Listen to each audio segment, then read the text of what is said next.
Thank you for tuning in to the best parenting show on the internet, Post Daily Dose. It's the Post. It's the Post. It's the Post. The Post Daily Dose. It's the Post. It's the Post. It's the Post. The Post Daily Dose. It's the Post. It's the Post. Hey, good morning, Facebook family. Welcome to Magnificent Monday and Morning Motivation with Big Papa. I hope you are ready to conquer the day. Today we're going to talk about put in the work. Last night I saw a little caption on Instagram. It was of a pineapple tree and it said, the pineapple fruit, like on any fruit tree, it's the last thing to grow.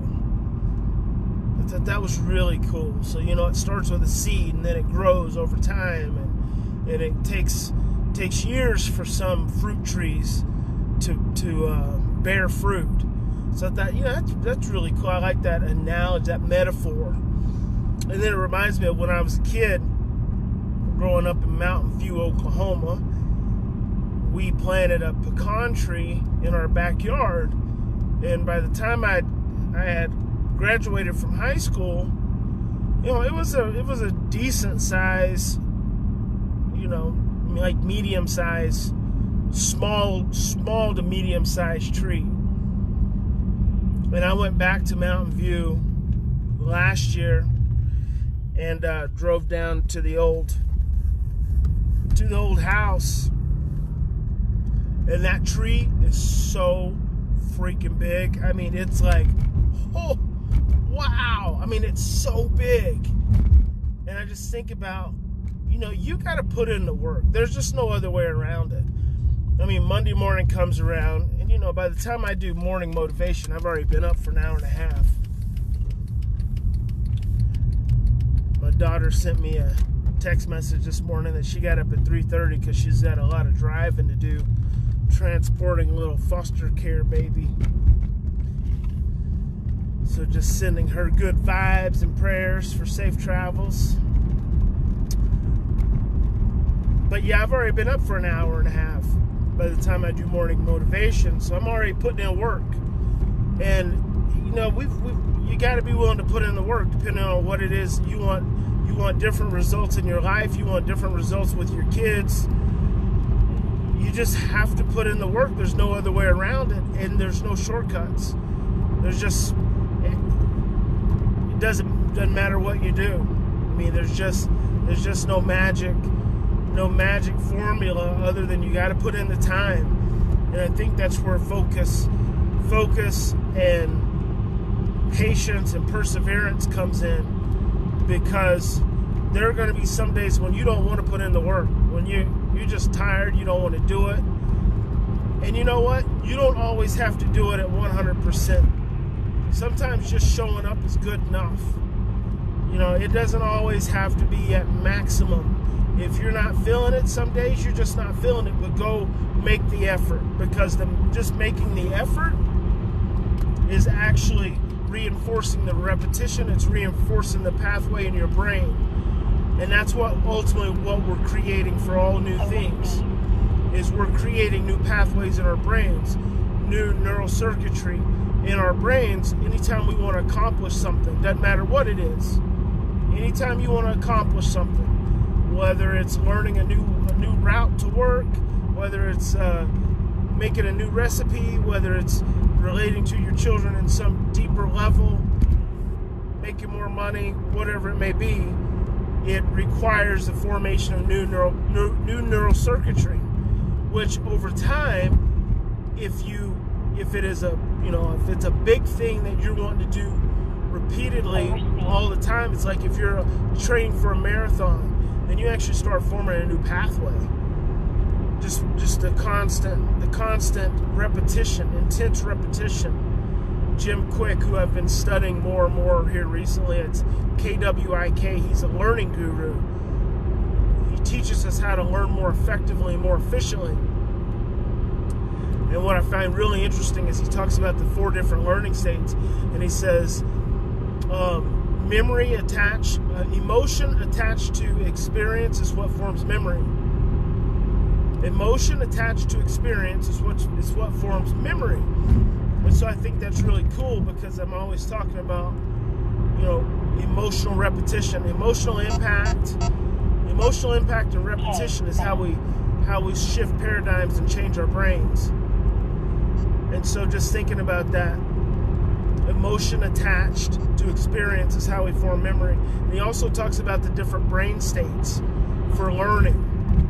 There's alpha, theta, beta, and some other state. I'm just really starting to get into learning his stuff over the last couple weeks.